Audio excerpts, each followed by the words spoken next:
Well, hi everybody again. It's Frank Fridays. It's session number 4. And again, I'm deeply honored that you're taking the time to watch these videos, and hopefully I can share information that will be of interest and of value to everybody.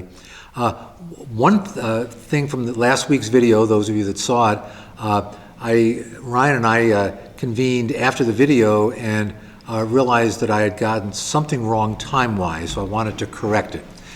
When Ryan was at that school up in Worcester, Massachusetts, he actually got expelled from the school just before Thanksgiving. I thought he was still in the school afterwards. I had forgotten about that. He had gotten expelled from the school, and my understanding is he got expelled from the school because he was doing heroin at the time, and they found him, and that's obviously an offense that requires expulsion. So what he did after that is he actually stayed with the girlfriend at the time at her place until they found out that he was staying with her, and then she got expelled. And then they decided they wanted to stay in Worcester. I believe she may have had she may have still had her little job. So he found a place, I can only imagine what it was like, $150 a month we agreed on was the price, but found a place there that I sort of helped him nail down. And they stayed there from this Thanksgiving period until just before Christmas. And then they came out during Christmas time. So that's how we found them. They were going to go back to Worcester. They did have a round-trip ticket, which I got them to go back. So when they intentionally did not get on the plane and stayed in Santa Barbara, they weren't cutting away from the school. They were cutting away from just going back to their apartment and back to where they were living in Worcester. So that's the background there. So in any event, all of that straightened out now and said, and incidentally, it's a long time ago. 2003 is about 16 years ago, so easy for us to forget things, a little bit easier for us to talk to each other, and between us we come up with exactly what had happened. So in any event, that had happened. So now they are back in California.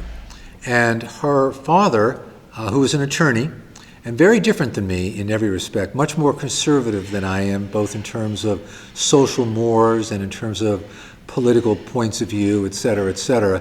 But, and at first I got off to a bad start with him. I was in a hotel room in Chicago, and he called and said that we have to send Kate back immediately, et cetera, et cetera. And I said, well, I don't know what I can do about it. And he was screaming at me that he was going to call the FBI and the CIA and get them after me. And I was saying, what? You know, what can I do about this? But it actually turned out that he and I got along pretty well. We had a common interest. And it's amazing how people that may be very different can pull together when they have a common interest. We both wanted our beloved offsprings to get things cleaned up. And them sort of running around out there in Santa Barbara was not a good step in that direction. And her father really wanted her back at home. She was apparently a good student in high school and wanted her to prepare and go on to a nice 4-year college, which ultimately she did. So in any event, that said, they were home, and they just lived in all different places. They lived with different friends here, different friends there. May have had some brief periods at our house, but those were pretty much contingent on, well, you can stay for a couple of days, but you got to go back to Massachusetts, Kate, et cetera, et cetera. But they were living in all different places and still getting in trouble and still doing significant drugs, and still very, very much a concern, and still not really doing anything productively. Well, a couple weeks after they returned, maybe even a week after they returned, it was a Friday night, and I went up to our bedroom. My wife was downstairs watching television, and I looked, and all of a sudden our locked closet door where we kept all of our valuables was open. And I said, well, how did that get open? We're very careful about that, especially with Ryan in town, and with Ryan living the kind of life he was living at that point in time. Opened the closet door and noticed that there was this giant hole in the ceiling of the closet. And what he had apparently done with a friend is somehow got in crawl space, found out where the top of the closet was, burrowed into the closet, got in there, and found all of his savings bonds, which were in his name, And he was, I guess he was 18 by this point. So and there was not enormous, but a very significant amount of money there. Went to the bank, and it was in his name, and had an ID, had a driver's license, and cashed them. So all of a sudden they had this nice cache of cash available to them. And of course we were very upset about it, very concerned about it, very angry about it. But they had enough money to sort of live, off of for a matter of months. And they found an apartment near Santa Barbara High School, not that far from where we lived, and they moved in there and lived there for a while. But meanwhile, her father was getting more and more anxious, and I could understand that, because as hard as it is being a father of a son, being a father of a young lady that hasn't been really away from home at all, and all of a sudden is 3,000 miles away from home, and with somebody else that's not at that point in his life exactly a good role model, I could understand his concern. So we really tried to work together to get things done. And at one point he finally said, "That's it. I'm getting in an airplane and coming out and getting her." So I said, "Well, come on out, and anything I can do to help you, I will." So he came out. We met. We had met very briefly during one of the parents' weekends back in the previous October, and he came out, and they were really dealing with some serious drugs at that point. But he was able to commandeer her. He was able to get her to go home. So she left, and Ryan was left behind. And Ryan very, very quickly came up with the idea, well, I'm going to get back to Boston and track her down and see her. So their money was pretty much run out by this point. So he somehow got a hold of my wife's credit card, and with her credit card number bought himself a nice plane ticket to Boston, flew out there. We had no idea this was going on. I don't remember exactly how we found out, but it was a real shock when we found out that, wait a minute, Ryan's in Boston. We just saw him 2 nights ago here in Santa Barbara. How did he ever get to Boston? Only then did we find out that it was charged to our credit card, et cetera, et cetera. But he went out there and apparently had a major falling out with Kate's father, who was a bit of an emotional sort, and apparently actually got involved in fisticuffs of some sort. And Ryan called me and said, "I'm stuck here. I'm in, this is near Springfield, Massachusetts. Any of you that live up in that area know where it's at." And he said, I'm stuck. I basically have no money, no nothing. I'm left out here on the street. Her father's not going to do anything for me. I don't know what to do. So fortunately, I had an old friend that I knew for many, many years that lived in Hartford, which is, I don't know, maybe 45 minutes to an hour from Springfield, where Ryan was. And in between those two was the Hartford airport. So I got on the phone with my friend Tom, shout out to Tom Salzer, and I said, "Tom, please, I really need a big favor from you. Could you possibly drive up and find Ryan up in Springfield? I'll give you the coordinates where he is, and bring him back to the Bradley International Airport. It's the Hartford Springfield Airport in between the two." And Tom, being the great guy that he is, said, "Sure, I'll be happy to do it." He did, and again, as far as I remember, brought Ryan back, got Ryan on a plane in Hartford, not out of Boston, to come back to California. But that wasn't quite the end of it for Ryan and for Kate. And I'll get to that in a moment. Meanwhile, Ryan was essentially homeless during this period going forward after Kate left. We really didn't even know where he was by and large, which is very unusual for Ryan. One of the things I will say in his behalf is that throughout all these years, and we're talking 16, 17, 18 years of going through this, he was always very much in communication with us, and always very fair in letting us know where he was and that he was reachable. But we had no way to reach him. For whatever reason, we were blocked out from his phone, or he didn't have a phone. I don't recall what the situation was. I know that he spent a lot of time up in Isla Vista, which is where University of California, Santa Barbara is, and there's a very young population there, and he was there. But all this went on for, I mean, if I had to guess, I would say April, May, June, July, August, September. I mean, period of quite a number of months in there. And I remember his mother was getting very, very distraught and depressed, as one might expect. Having to deal with one issue after another, after another, and then not knowing where Ryan was.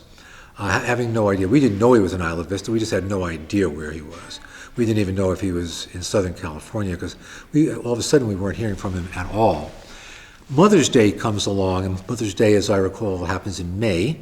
And Diane, one of Diane's brothers, Ron, and her sister were in town, and we went out for a Mother's Day brunch.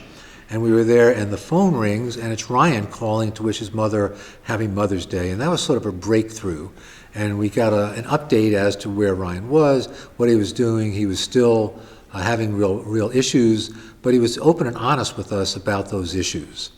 So that made life a little bit easier, at least reestablishing contact with him at that point.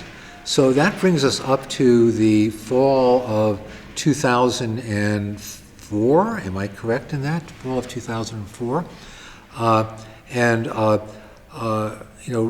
Ryan is still, still sort of without a rudder. Really didn't have any grounding at all, and that continued on until about January of 2005. So this was a terrible, terrible year for us. The whole year of 2004. 2005, he still was not living with us, but I was out playing golf one day. It was a Tuesday, because I always play golf on Tuesdays, and my phone rang out on the golf course, and I picked it up, and it's Ryan, and he says, "Dad, I really need help. You have to help me. I need to go somewhere. I need to go to some sort of treatment. I just can't. I'm at the edge." So obviously I said, "Well, hold on. Do me a favor. Come home. Tell me where you are. Get you home tonight, and we will do everything we can to get you out to a place that can help you within a day or two." Got home that day from the golf course, and there's things you got to do. And I had to find a place for him to go, and I had to arrange air travel arrangements and so forth. Had to get him admitted to that place, and sometimes that can take several days in order to get that done. Well, somewhere along the line, Watershed, which is a well-regarded, and I was impressed with it, rehab facility in Boca Raton, Florida, in the southeast section of Florida, was our destination of choice for Ryan. So I got in touch with Watershed, and they accepted Ryan to go there. It was a very serious program, and we got Ryan on a plane, as far as I remember, within a matter of a couple of days after he had asked for help. And he went off on his way to Florida and settled in at Watershed. And once again, there's that roller coaster where we went through this very, very trying period where we had to wonder every single time our cell phone rang if he had overdosed, if he was still alive, if he was okay. And we didn't know where he was, what he was doing, and we were frankly very much in fear for his life every hour of every day.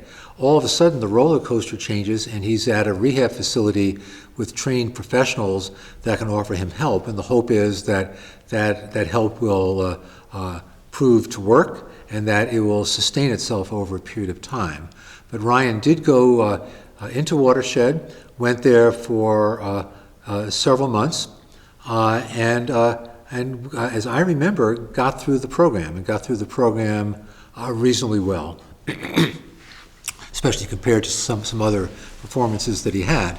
So anyhow, that said, he's released to a halfway house where they expect him to get work, they expect him to figure out his own transportation to get to work, etc., etc. Ryan went to that halfway house and started off pretty well. I was in touch with the whoever, I don't know what they're called, the person the manager of the house, and Ryan seemed to be getting off to a good start. And then all of a sudden, Ryan tested dirty for something. And I spoke to Ryan on the phone about it, and he was adamant, and I actually believed him. I leaned toward Ryan's story that it was a false positive, that he was doing well, and that how heartbreaking this was for him to be doing well and to be hit with a false positive. So again, as I remember the story, they basically told Ryan to leave like at midnight or 11 p.m., very, very late one night, just basically threw him out on the street, which is, not something I think is appropriate. And again, as I recall, Ryan was such a lost soul at that point that he found a way to track down drugs and immediately relapsed, if he hadn't relapsed previously. Again, my belief is that he had not up until that point, but he did. And thus started another downward spiral again. Somehow he found his way to an apartment somewhere. He got another new girlfriend. He seems to always have these girlfriends out there. And he had another new girlfriend that he was hanging out with during this period. And things were okay. She was, as I recall, she was from a little town in Tennessee. And I had a friend that amazingly lived in that little town in Tennessee, I think it was Sevierville, where Dolly Parton's from, as a irrelevant factoid here. We knew that Ryan was using. We knew he wasn't doing well.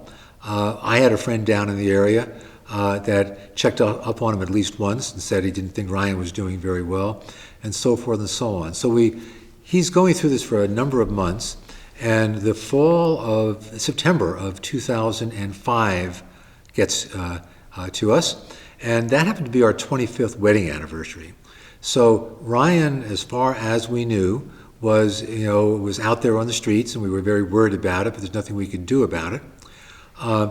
And we, for our 25th wedding anniversary, we did something very special. We went and did a cruise out on the Mediterranean Ocean through Italy and Greece and Spain and that whole area. And the very first night that we were out at sea, you could check your emails, and it was about 11 o'clock at night. Now, there are 6 or 7 time zones ahead of New York, so if it's 11 o'clock at night, it's 4 o'clock in the afternoon in Florida and 1 o'clock back here in California. So I'm checking my email the very first night, and the first email that I get is from Diane's brother, Ron, who's a social worker, and I had told Ryan while we're on our cruise, if anything comes up, call Ron, let Ron know. So Ron's not voicemail, his email message was, Ryan got arrested in Florida. He is now in the Palm Beach County Stockade, which I guess is their basic local jail, and that he's facing significant charges. And I don't recall again what it was. I'm sure it had something to do with possession of hard drugs. But the fact of the matter is, this is not the way you want to start your romantic 25th wedding anniversary cruise. So guess what? We go right back to the room. We get on a phone. Probably cost $100 a minute from calling from at sea, and we speak to her brother who lives in Northern California, and we say, well, what can we do? Well, the first step is we obviously had to retain an attorney. So for the first day or two of this cruise, we are on the phone a lot with an attorney that got recommended to us. I don't remember where we got the recommendation, but it was a good recommendation, an attorney in Palm Beach, Florida. And we basically worked through the whole thing with him, how he should plead, et cetera, et cetera. And it turned out that Ryan was there for, I believe he went in, well, he did go in September, and he did get out in December. So he was there for about 3 months. And it was a very difficult thing, but once again, in a way, it made, after we settled all the legal issues, it made life a little bit easier in that, as hard as it is to know that your son, who, and let's see, at this point he was still 19 years old, is incarcerated 3,000 miles away from home, and that we're 6,000 miles away from him, how difficult that was for us. But on the other hand, I'd rather have him incarcerated than one half step away from overdosing and dying on us. So we were, at least to some degree, comforted that he was off the streets at this point. So finally he is released and he is sent home right at Christmas time. He has to serve another probably 3 or 4 weeks. They let him. I guess he had a 4-month sentence. He had 1 more month to serve, and I guess they let him serve it in Santa Barbara. That happened, and he was in jail for Christmas. And I remember Christmas Day of that year, Diane and I had to go to the Santa Barbara County Jail, and county jails are really, really rough. It's a far less hospitable place to visit an inmate than a federal prison. Federal prison, you can touch the person. You're in a big room. You can hug them. County jail, there's a big, thick piece of glass between you and them, and you talk to them on the telephone and see them on the other side, and you have a matter of 30 minutes, and that's it, as opposed to hours upon hours if you visit a person personally in a federal jail. So that said, we spent Christmas Day waiting a fair amount of time to get in to see him, speak to him on the other side of glass for half an hour, and then we didn't have the heart to go home and cook, just the two of us. Obviously, we didn't have a Christmas tree or anything like that. So we went to a restaurant and ate there, and I remember so distinctly that we didn't say a word to one another, not a word during the meal. We just sat there and ate, and unquestionably the worst Christmas Day that I've ever had, knowing that Ryan was in jail. And a thing or two that I forgot that I do want to go back to, we talked about Ryan having gone back to Massachusetts to see Kate a month or so after she went back. But the following year, she got into a good school, a very good school in upstate New York, and was there. And sure enough, Ryan gets on a plane, and I think once again gets a credit card of ours, and gets on a plane and goes to upstate New York, finds his way there. This was not New York City. This was in the middle of nowhere, but he somehow got there.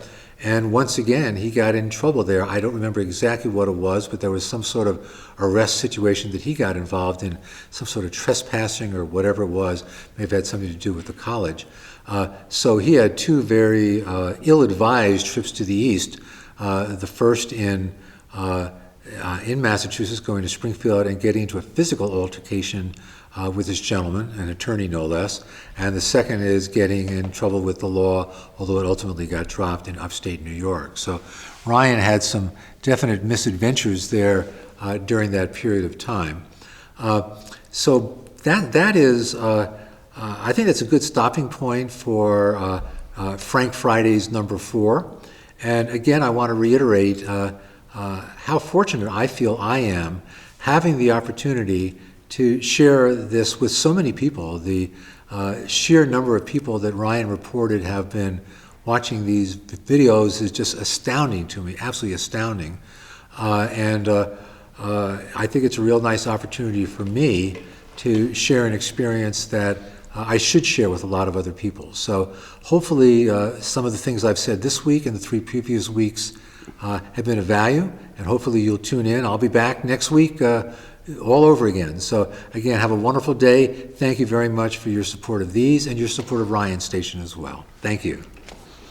Palabra.